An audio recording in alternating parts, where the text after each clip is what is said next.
we thought this was a brief knowledge exchange. Where did Alan go? It was climbing over the... Here we go. A brief knowledge exchange. There's an opportunity for our young authors to meet, these two know Sarah and Alan as well, I believe, and to meet Joseph and ask any questions they've had. But the questions are also open to the audience, so if you've got any questions that you'd like to ask Joseph, Alan, or our young authors, but be kind, that would be super. So let's just start. Joseph, obviously you gave us a brilliant insight into what you do and how you... I think it's hugely important because so often the world of books especially is not, children aren't welcomed into it as equal participants. It's often read this or else, and their voices are so important and so valid, and their experiences are so right, and we need to understand their world, and not only that, but they also need to share their stories and their voices with each other. So the more we can encourage them into the world of literacy and books and reading and learning, and the more that we can make them active participants, as you do here, which I think is fantastic, I think the better the world will be. Yeah, there's that freedom of creation, isn't there, rather than, I think, one of the, we touched on a little bit earlier, that idea that we must do this, we must write this way, we must do that, and actually having a freedom of expression, giving people permission to write what they feel like, rather than you must do it this way, and by this time. and it leads into everything else as well. So if you're able to exercise that creative muscle, it means you will approach other challenges in life. Be they in a whole totally different career, you'll be able to approach those challenges in a more creative way, which means that makes a better lawyer and a better doctor and a better scientist. It makes for someone who's able to use all of their wonderful skills to approach problems, and will give them the edge. Yeah, no, I was going to just add to that, and absolutely concur with everything that Joseph has said. But also I think that it helps young people to dive down deep into themselves and to become more self-aware, and with that self-awareness have control then over their, over the way they express themselves, over their understanding of the world. It deepens it. It seems to have a deepening process, which can only be beneficial. Okay, and so from our young authors, have you got any questions that you would like to put to any of the authors that are here? Yeah, I have like... You probably missed. Yeah, I'm quite prepared. Which one should I start with? Oh, right. So you both were talking about like how you've written like quite a lot of stories, and so you have loads of experience in it. But at what point in the writing journey do you like say to yourself, yes, this draft I wrote, it is like perfect, I need to stick to this plot? Because I know that loads of times when I'm writing, I come up with little ideas and little sparks, and I'm just thinking, is it good enough yet? Is it an idea I can like pursue? So, yeah, let's answer that. It's interesting, I think I'm quite tough, that you use the word plot, because to me, story and plot are two different things. Plot, I don't really think plots that important, I suppose. For me, it's like the idea you have a character and the character develops the plot. But to talk about your idea, I think it's a really difficult thing. When have you finished? So we've probably all got this thing where, when have I finished? Is it the first draft or the second draft? The book I didn't really show earlier, but I was going to talk about this book called Clownfish, which was my last novel. And that took me 18 years. And I just never knew when I finished that book. And that's probably why it took so long, And it is a bit of anxiety. You think, you get to the end of the book and you think, fantastic, I finished. And you think, of course, I haven't finished. Just in the first draft. And that's one thing I think we ought to be talking to young people about as well. This whole, and I think someone mentioned it. Did you mention it? Someone mentioned it earlier about this thing about you mentioned about with your brother, didn't you say with your brother? Yeah, that thing. It's true. You listen to a very quick process. You write in a picture. And I end up rewriting the picture 50 times, and I think, well, okay. It is really hard to know actually when you finished. I guess it's just got a feeling inside you think, actually, I can't do anything more now to make this any better. I've gone as far as I can. And but of course, then if you then send it to a publisher and they like it, then the editor will be that person who will help you take it to the next stage, because they'll bring their expertise and their kind of outside expertise, which I think is really important. So I suppose the answer to that question is I don't really know. Do you guys have an answer? I think I mentioned this before, but I think one thing that prevents people from writing is like they're scared of the judgment and how people will think of them after you've written this thing. So I was wondering if you guys had any cases or circumstances where you kind of felt you're scared of showing your writing to the world, and like how you overcame that. I'll jump in and have a go. Yeah, I think it's terrifying. Totally terrifying. And in a way, it's a kind of act of sheer bravery to put your stuff out there. But one of the great things is, I think, is once you've done that, you realise it's not about you at all. It's about the art. And then you welcome the negative feedback because you want to know how to make the art better. And it ceases to be about accolades or patting yourself on the head, But yeah, it's just terrifying. And rejection's a big part of writing. And it's good to develop a thick skin early on, because it is a natural part of it, and it never goes away. I think since lockdown I've probably had about 10 picture books rejected. So there's lots and lots of ideas in a drawer that will never see light of day to get to the ones that do get published. But the sooner you can get very comfortable with giving stuff out, with sharing stuff, with being very vulnerable, because you're incredibly vulnerable, aren't you? Here's something I've been working on by myself in my room, I put my heart on the page, and then a publisher might look at it and just go, yeah, what else have you got? You're like, okay. But the sooner you can get accustomed to that, and not take it personally, because it's also a business. It is actually a business, and they know their market, they know their business, and they want things that connect. And sometimes what often happens as well, a book might just need to wait for its time, or a story or a piece of writing. And I've had things that have developed and changed, or that have stayed exactly the same, and years later they've come out as they were, and that feels quite good. Like, ha! The person who rejected Lucas now on the shelves. It can be very hard to start writing a story sometimes, so how do you guys start writing your stories? Is there any tips and tricks you'd like to share? I think I mentioned mine a bit. I mean, mine's very simple, really. It's just I start with a character, and it's in school you're often taught to do all these things like mountains and all this kind of business stuff. And you think, forget all that stuff. It's nonsense. Because what happens is you come up with all these characteristics back, and think of all these characteristics that your main protagonist is going to have. Then you start writing the story, and none of them come up. Because it's a totally contrived way of doing it. See, for me, it's just all about character. You start with a character. What is it about that character that's going to make a story? Right? And that's the start. And then you write from there. And then, to me, the story looks after itself. Yeah, it's often those structures that often, especially writers when they're starting out, can get really married to those structures and think like, oh, a story's only good if it matches, if it works with that structure, and if I hit the points. Whereas they're there to serve us as writers. We don't serve the structure. The structure is there to serve us. And they can be helpful as tools. If you get stuck, and usually you're like, there's like the 5-point story arc and the 8-point story arc and the story mountains in. Building tension, I think, can be really useful if you get stuck. And you think, and it can help you rethink something. But of course, the best stories will break the rules. So they are purely there to aid and not serve. I've got a great tip.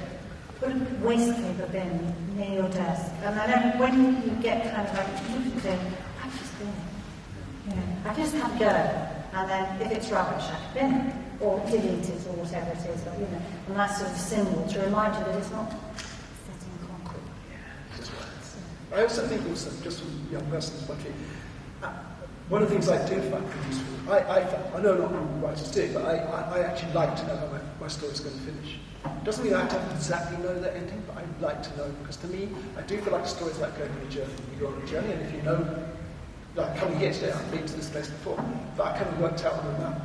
I knew where I was going to end up, and that helped me get in. There were different routes I could take to get there, but I knew where I was going to end up. And personally, for me, I find that I don't get stuck, because I always know, oh, I'm heading over there, I'm going to work out what to do.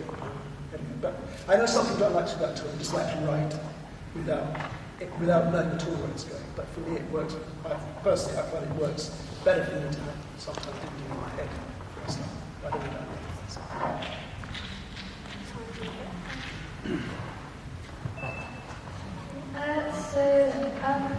You were talking about like the characters and all that quite a lot, and like how it's more of like the starting point of your stories. So I have this question to both of you: that what like difficulties do you face when you're making the characters? Because sometimes when you make characters, you don't necessarily have to relate to them, so it's kind of hard to make like develop the characters, such as like in your stories. So.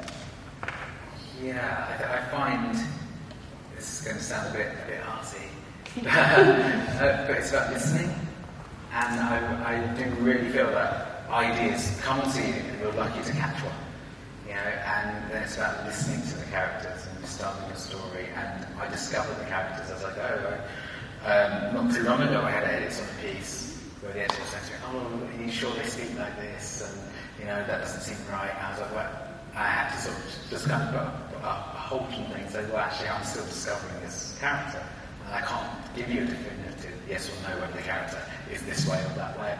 I need to discover that through writing the story. And it's a mix of kind of listening and also trying to carve out the best story for the readership. But as you discover, if you go on the journey of discovering that character, I find you're often surprised, and you might not always relate to them. Sometimes you might hate them, you know, which is necessary for good storytelling. I find it's more of a journey of discovery and excitement. It's like meeting a new friend or enemy. So I've got one question. I've based my newest book on, it's quite futuristic, and it's like what AI would be like in the future. I think that's currently a really hot topic nowadays, like, you know, AI and things like ChatGPT and whatnot. And I think it's a big worry for like authors as well, because like how AI is going to influence writing in the future. So many people think about it in a negative way. So I was wondering what you guys thought about the influence on AI that may happen in the future. Well, I'm rather hoping it'll write my stories for me. Or I can just have a cup of tea and just sort of throw out an idea and do all the hard work. But I doubt that it will. I think it will and it can. Slightly terrifying. Does that mean we can all move to the woods and not work anymore? AI will just run the world. That'd be great. It's a very scary thought, isn't it? Yeah. But I don't know, I mean, because the thing about, I think, with anything to do with technology, you can never stop it. And we all think, when everything comes along, you go, oh no, we don't want that, don't want that. And it comes in anyway. So, you know, it doesn't matter. It's going to happen. We're just going to have to learn to live with it and work out how it will be part of our lives. You know, but it's going to be, and make it helpful for us. You know, not kill the creativity, but help creativity. Because it probably won't be as bad as we think, and it will certainly be threats we haven't even thought of yet. Yeah. Which is always the way with any new technology. You know, I was out with a friend who I hadn't seen for a while, and he'd been using ChatGPT, had a little play with it, and he put in a couple of prompts about our time meeting up after such a long time, and it wrote this poem. It wasn't a great poem, but it wrote a poem, you know, which I thought, oh my goodness, what happens if publishers start just using this instead of using writers? And that's, you know, where we've seen the strikes. Yeah, I think there's one moment where I got really scared is me and my friend, we were at my house and we were playing with ChatGPT, and we wrote a whole movie script on it, and just told it what to do, and it was actually pretty interesting. There was lots of drama. The guy had an affair or something, but it was quite interesting, and I think that kind of scared me because I said, oh my god, what are we going to do? Yeah, that's a big unknown, isn't it? We'll all still be here at the end, so we can fight against it, I think. But I think there is a chance of it being, so there might be some positive things there. I think it may make writing more accessible to people who currently can't access writing or find it difficult. Even for people who are not particularly literate could then maybe write a book. So there are positives to it, I think. And as Alan said, these things always happen, and they'll go on a journey, and it'll be a bit scary for a while, and eventually the world will just change a little bit. Any quick questions from the audience? Can you run over?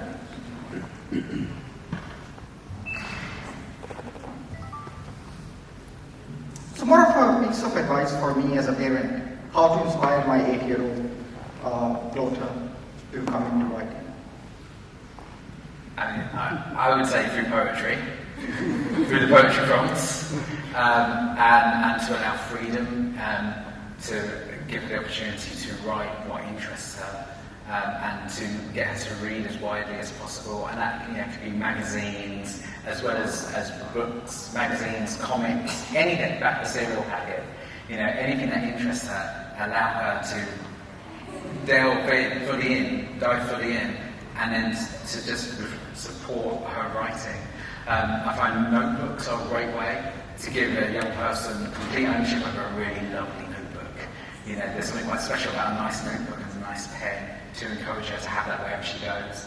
Take it to school, to have it at playtime and break time, keep it by her bed at night, because you never know when ideas are going to come, and it's about recording those ideas, and hopefully that will encourage her to write.